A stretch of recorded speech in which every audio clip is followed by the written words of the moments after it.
So 2019 nag-resign na ako kasi merong 1 million plus na pinadala kami sa Pilipinas na walang explanation.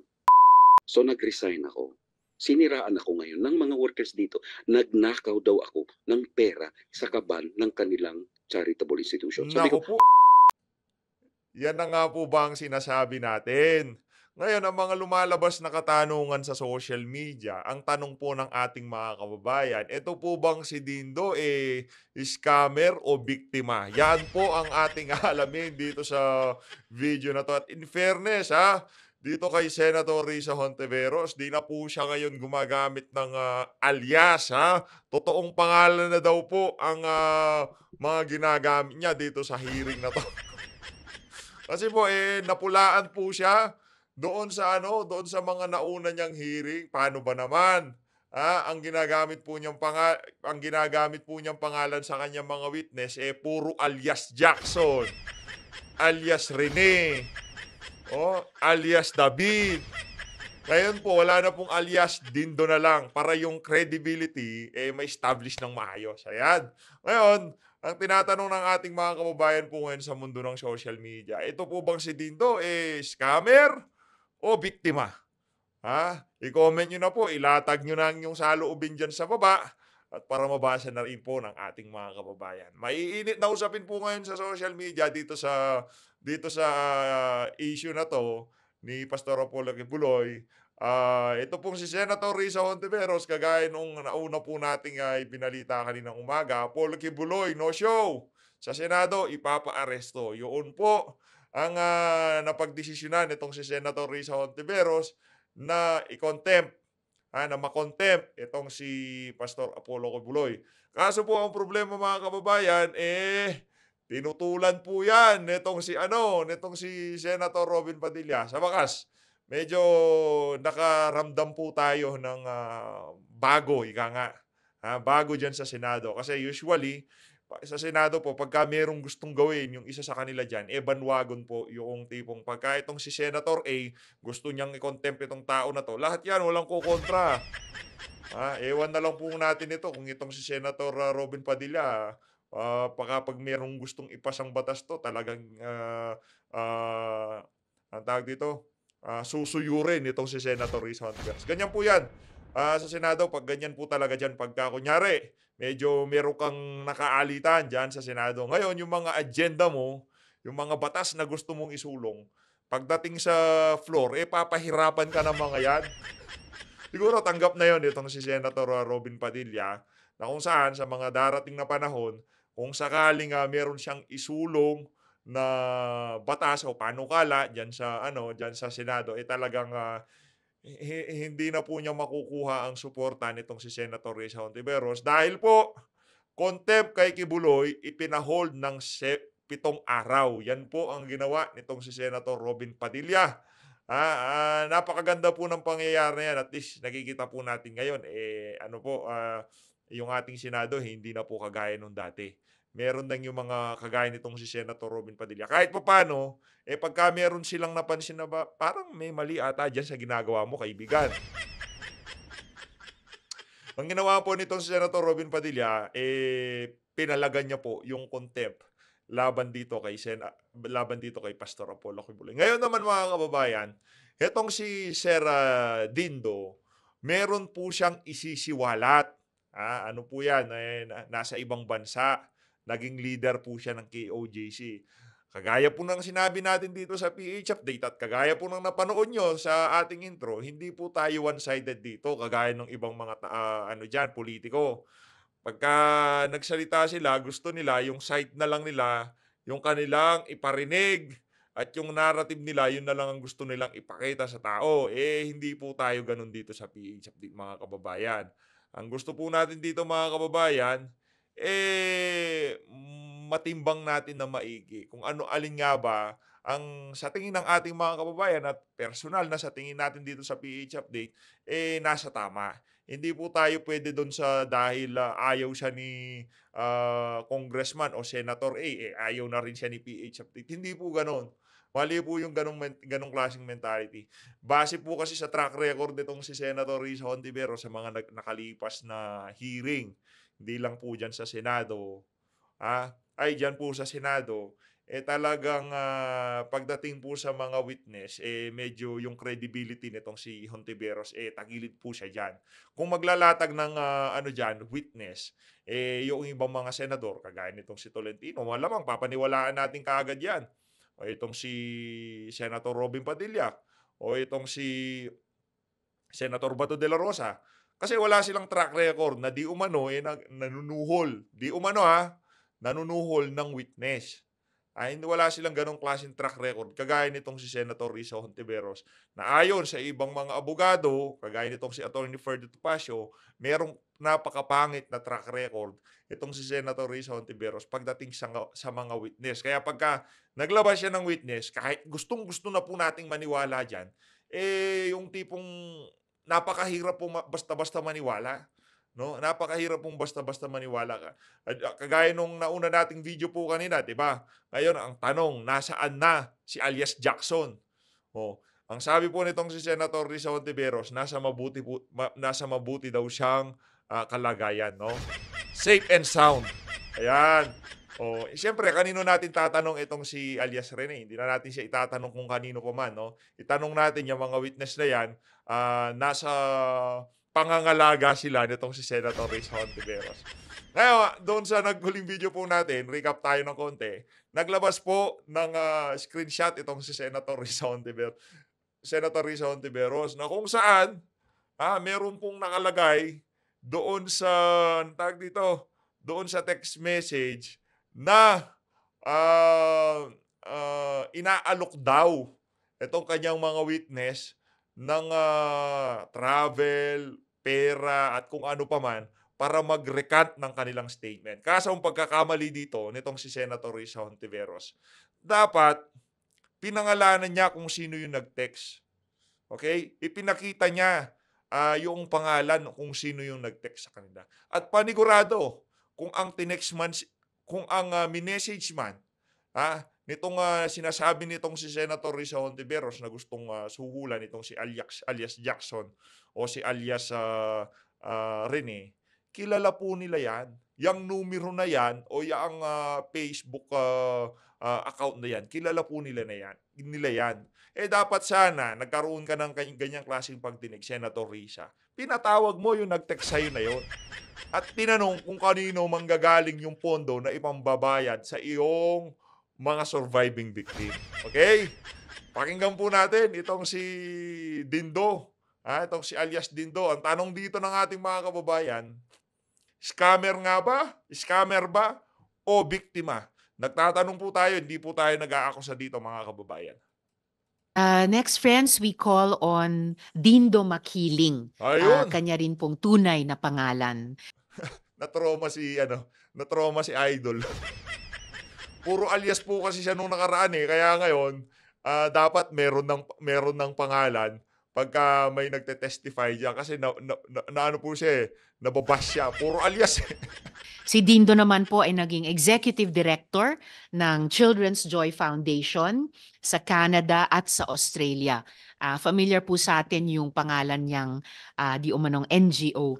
Kung matatandaan natin, nung nakaraang hearing, binanggit din ng ating witness na si Elias Rene na ang Children's Joy Foundation ay isa sa mga organisasyon na Naku po. ginagamit para manlimos ng pera. So Ayun. pakinggan na po natin ang video testimony ni Dindo at pagkatapos ay makakasama din po natin siya online. Hindi, pakinggan po natin, pakinggan natin. So, ako actually, manager ako ng Toys R Us. Nag-resign ako. Una, nag-volunteer muna ako sa kanya pala. Nag-volunteer. Hanggang to the point na sabi ko, noong nangyari ang Yolanda, nag-resign ako sa work ko. Sabi ko, tulungan ko si Pastor Kibuloy para maka-raise ng funds, ng mas marami pang funds na kailangan sa mga taong nagsalanta sa Yolanda. Lahat ng aking connections, connection ko sa mga mall, connection ko sa mga superstore, sa mga grocery stores, malalaki ito na they will be allowed to collect money. Ginamit ko nga yung aking connections dito. So, usapin ko ang mga managers, then they will be there for 3 days, for few days. Nakaka-raise sila ng halos 4,000 a night. Wow. So talaga ako, masigasig ako dito. Then, after nung ako'y kinuha na nila na, ano, na executive director, mangyari na nakauwi ako sa Pilipinas. So, Okay. dinalaw ko na itong mga shelter. Nung dinalaw ko ang mga shelter, napag-alaman ko na ang mga bata pala sa shelter ay mostly anak ng mga full-time worker na pinapadala niya sa iba't mga bansa. Most of the children that were there ay mga anak ng mga full-time miracle worker niya. So, hindi talaga siya tulong para sa mga nahihirap. Meron man doon talagang hinango nila from poverty, pira-piraso lang, iilan lang. In fact, Naku ang po. claim nila is thousands of children were being fed. Nung ako'y nandun, wala pang halos 500 na, wala pang halos 300 na bata. And then, ito, kaya ako talaga na, nagkaroon ako ng question kasi all the money that we collect here, ganito nga nangyari, lalabas ang pera na hindi ko alam. Brother Naku po. Dindo, pinadala namin kay At saka isa pang problema natin dito, Madam Chair, kung maglalabas po kayo ng ganyan, parang ano wag nyo naman po sanang masamain wag nyo po sanang masamain. Nag-e-edit po tayo ng video. Pagka yan, may putol-putol, malamang siguro meron siyang sinabi na hindi nakaayon dito sa narrative nitong si Senator Risa kaya pinutol yung portion ng kanyang testimonya na to. Dapat dapat walang straight siya, walang putol-putol, dire-diretso dapat, no? Huwag ganun. kanino kay Rosely Magnao para daw sa jet ni Pastor. Naku po, pati jet ni Kailangan ng Pastor. $60,000. So, most of the funds, makikita ko naman yung sa mga report nila, pumupunta sa kung saan, hindi na pupunta talaga sa bata. So mula nung nagko-question ako, is the really the money being collected? Ang CRA, ang Canada Revenue, is already questioning me kung saan ang mga pera na ginagamit. Sabi ko, wala man akong first hand. Ang dumarating sa akin, wala man lang sabihin mo, merong voucher na pirmahan ako para i-release yung pera. Na-release na ang pera bago ako inform. Kasi who am I daw? Mas mataas pa ba daw yung authority ko kay Apollo Kibuloy na nag-utos sa kanila na ipadala ang pera? Pero sabi ko, yes, hindi man ako nagsasabing mataas ako sa kanya, pero I am the person responsible of Canada Children's Day Foundation. And sino managot sa government dito? Ako. So, 2019, nag-resign na ako kasi merong 1 million plus na pinadala kami sa Pilipinas na walang explanation. $1 million Canadian dollars. More than 1 million Canadian dollars on that 1 deal. million Hindi Canadian ko sabi ko, dollars. oh my God, sabi ko. Ito na yung after na yung nahuli siya sa Grabe. Hawaii kasi yun talaga ang sistema nila. Collect money from North America, ikarga nila sa jet para dalhin sa Pilipinas na walang fees, walang bawal. Ano niyan, mga kababayan, susunod na kaso nitong si Pastor Kibuloy, money laundering. Naglo-launder ng pera, naglilinis. Ano yung pagbabasihan natin? Dahil sa testimonya nito si Dindo. Kasuhan ng money laundering itong si Pastor. Di ba? Kikita na natin Kumbaga, nanonostra na natin. Yung kakapuntahan nitong issue na to kay Pastor Apollo Kibuloy. Ano po siya? Pauulanin siya ng kaso. Pauulanan siya Kung yung mga tao na nangolekta ka para sa bata, yung pala pang gasolina lang pala sa jet kasi babiyahe mula Luzon, mula Davao papunta sa Ano ba talaga? Pambiyahe o iuwi sa Pilipinas? Gulo mo Nalilito na ako. Ano ba? Ano ba talaga? Nangungulekta ng pera para lagay sa gasolina ng jet niya o ilalagay sa jet tapos iuuwi sa Pilipinas? Alin sa dalawa? Pili lang, isa lang. Pili na. Maynila. Aatin yata siya kung ano-ano yung atinan niya sa Maynila. Wala daw pang fuel, 60,000, 40,000, 100,000. Basta yung million talaga na ako umalis. Walang explanation kaya napilitan akong umalis. Kaya report din ako kaagad sa CRA sa Canada na I'm no longer the executive director. And I do not know where they do the funds because I'm asking them to bring me the explanation of the millions that was sent to them, to the Philippines. Wala silang may bibigay. So, nakikita ko, marami akong makitang mali niyan sa Davao. Putol-putol po ang video nitong si Sir. Talagang yung mga juicy part lang ang pinapakita sa ating mga kababayan. Money laundering ang susunod na kaso. Pati dito, sabi ko, I think this is not the place for me. So nag-resign ako. Siniraan ako ngayon ng mga workers dito. Nagnakaw daw ako ng pera sa kaban ng kanilang charitable institution. Sabi Naku ko, po, how can I steal money? I am not the treasurer. I cannot even sign. nagnakaw daw po kayo di umano ha. Naku naman. What? Paano ko nakawin ang pera? So, 3 months niya ako halos dyan tinadtad na sa 2020 dyan sa program niya sa ano man yun, mag-give us this day, binabanggit niyan, makiling, pinapakita pa litrato ko, yung magnanakaw, makiling, nandadaya dyan daw sa Canada. Pero nanahimik ako, hindi nga ako sumagot, nanahimik lang ako kasi nagbigay na siya ng threat eh. Mamatay ang nanay ko, mamatay ang pamilya ko, mamatay si ganun. Ayun. Sir Dindo, naririnig niyo Dindo. po ba ako? Kung nandito po kayo, magparamdam po kayo, Sir Dindo. Opo, opo. Oy, sir, walang ano to. Wala kami pinapanigan dito. Baka umabot dito kay Sir Dindo tong ating video. Sir, ano lang kami dito, kumbaga, nagre-reaction video kami. Kaso, medyo ano lang, hindi yung ganun kaseryoso. Inaayaan ko lang yung mga kababayan natin sa comment section na i-take yung mga sinasabi nyo. Ang amin dito, hindi po namin kayo kilala ng personal.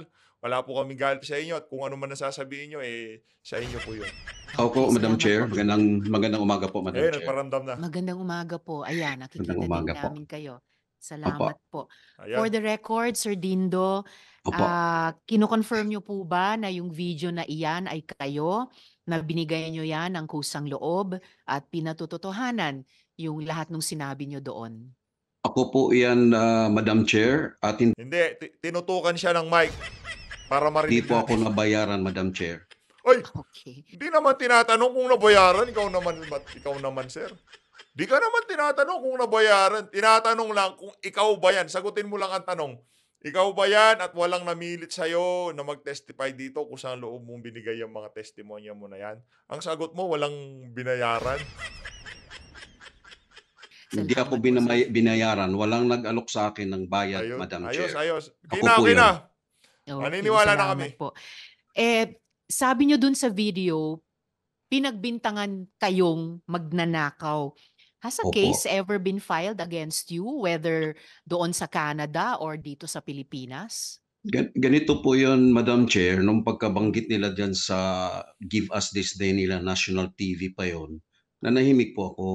Ngayon, ang nangyari po dyan, sabi ko, kung meron man kayong alam na inutangan ako, inaskam ko, paki-submit po ninyo ang inyong claim sa small claim dito sa Court ng Canada. Kasi meron mang small claim dito. Meron mang large claim. Small claim is between, sabihin mo na, 1,000 to 5,000. O ang big claim siguro mga milyones. But never one of them went to the court because they have no evidence na nagnakaw ako.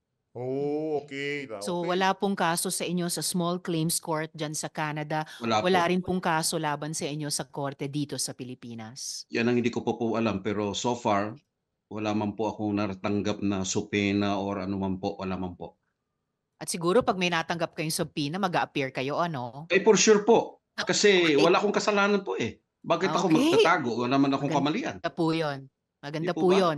Opo, Harapin pag ko may po, kaya nga po, subpoena, yeah. opo, pag may subpoena at walang kasalanan, lalong mag-a-appear. Yes po. Okay Yes. po.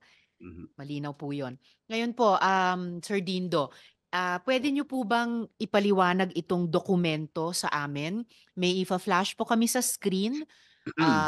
Dokumento mula sa Canada. Sorry. Particularly mula sa CRA o yung Canada Revenue Agency. Opo. Hindi pa man po siya nag-appear po, ipaliwanag ko na po, Opo, Madam kahit po Chair. sa amin. Yun Ifa-flash pa lang pong, po. opo, Mm. thank you po, Madam Chair. Noong Ano parang kabisadong-kabisado na yung yung kumbaga planchado na. Para na lang tayo nanonood ng pelikula dito mga kababayan. Yung itong si Sir alam na alam kung anong gagawin, ipapakita at parang na-briefing na siya na maayos. Ang dating lang ang dating lang. Masyado kasi siyang gigil eh. Yung, sige na, banatan ko na yan. Kung ako'y kinuha nilang executive director noong 2016, sa kasalukuyan na po silang lumalaban sa ganyang problema. Kaso hindi nila alam kung paano harapin. So ngayon po, inhire po nila ako kasi meron man po tayong konting kaalaman din. So sabi ko, sige tulungan ko po kayo. So tiningnan ko kung ano talaga ang issue. Ang unang issue, bakit pinadala ang pera sa isang proyekto na ang proyekto tapos na. Mm. So question ito ng Mhm. CRA. Ako mismo ang nagpaliwanag din. I mean hindi pa ako nagpaliwanag kundi tinanong ko itong particularly po si Rose Di Magnaong na Yes. in charge sa CGF diyan sa Pilipinas, pumunta sa Canada, tapos pinaliwanag nila sa akin kung ano talagang case. So yung Okay. tubo ng mga binibili nila, kung sabaga, ginastusan daw ng KOJC, kaya po pagkatapos ng naging official na ang CGF sa Canada, kumuha ng pera ngayon at pinadala doon. Which is, hindi ako nagkamali, is 44,000 Canadian dollars just for pipings, Wow. Pipings lang po ito. Kaya napakalaking pera ang napadala. So, So, ibig sabihin po, Sir Dindo, 2016 pa lang, may duda na mismo itong yes po. Canada Revenue Agency sa Children's Joy Foundation. Yes po. Yes po. Mm. Yes po. Okay. There has been a lot of violations. Actually po, violations po talaga.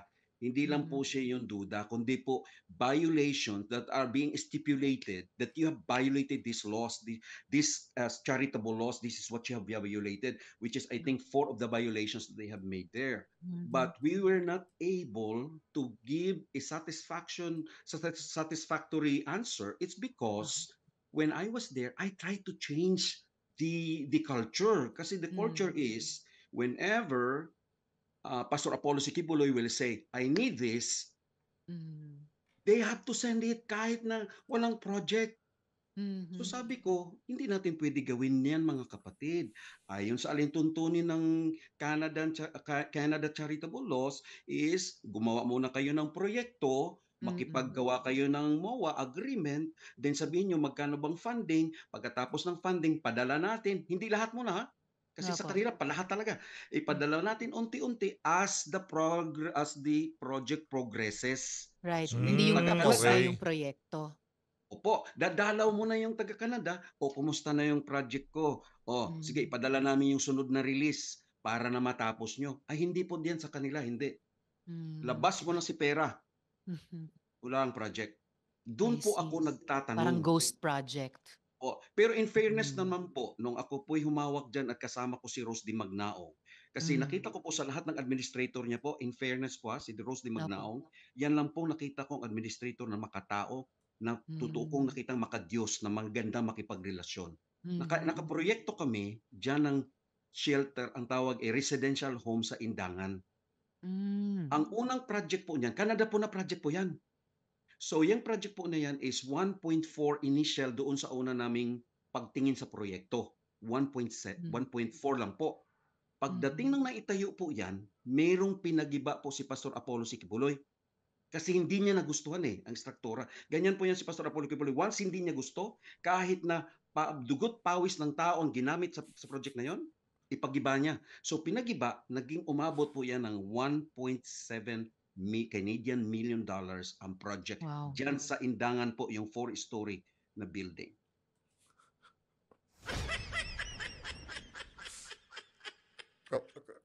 Krimen po ba yun?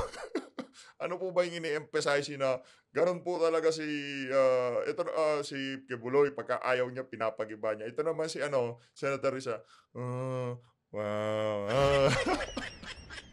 Anak ng veteran Garabata. Ito po ba yung subject yung nakita nating 2016 Notice of Intention to Revoke Accreditation or Yes iba po, pang kasi- proyekto? Yun po yung Hindi subject po. nung Yung notice na project yun. Iba po, pa. tapos na po yung project. Tapos na. Yan pong Okay. pagsara, Yung sa Indangan. meron na pong intention pero sinara po sila nung ako'y umalis na. Okay. 2021 So yung na po. 2021. So yung Notice of Intention to Revoke 2016, talagang tinuloy na yung pag-revoke Yes. Yun po. 2021. Yun po. Yun Alright, po. Pero umalis po ako sa kanila sa CGF 2019.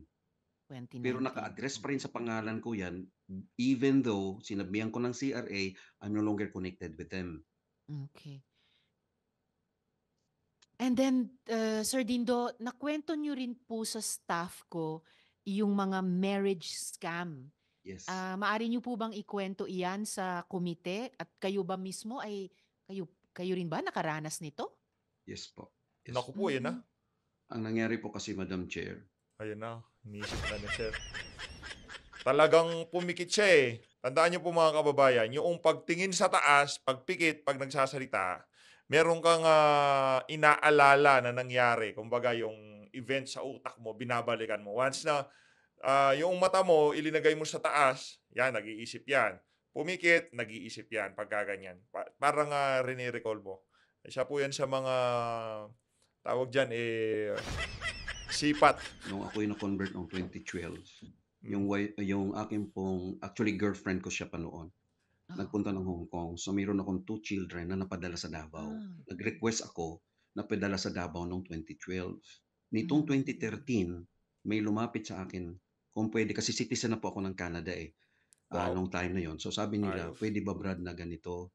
At unang-una, binigyan mo na ako, Brad, dito sa Kingdom, obedience without questioning.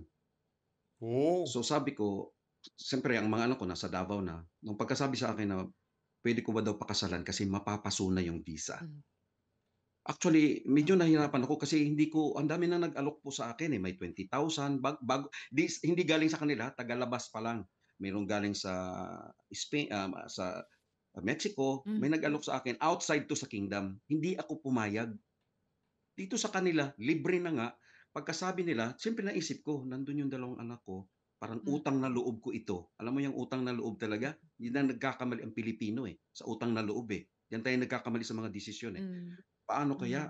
Sige, mag-uuna rin ako. Nag-uupo ako. Pinakasalan ko po yung babae na para kami lang naglalaro doon sa kanilang kapilya. Naglagay ng plastic na bulaklak, kunwari, dapat sa pisngi para kiss the bride. Then after that, legally po kami naging married. Kasi divorce po ako during that time. So after po ng legal marriage, nag-isip na Sir ako kasi Dindo, sabi ko, naglalag po yung signal nyo. okay po. Okay po ba? Okay na, Malinaw po. sir. Sige. Hataw. Narinig niyo po ako ngayon? Loud and clear, Brad. Loud and clear.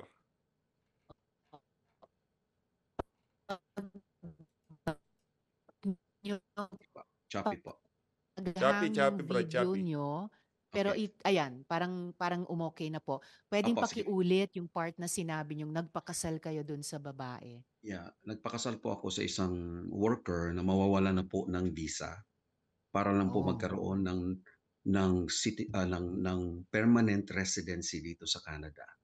So mangyari po, dahilan po ako'y talagang naturuan ding sumunod po ako. Nagpakasal. At nagkaroon po ng babae. After that, nagkaroon siya ng permanent residence at siguro citizen na siya by this time.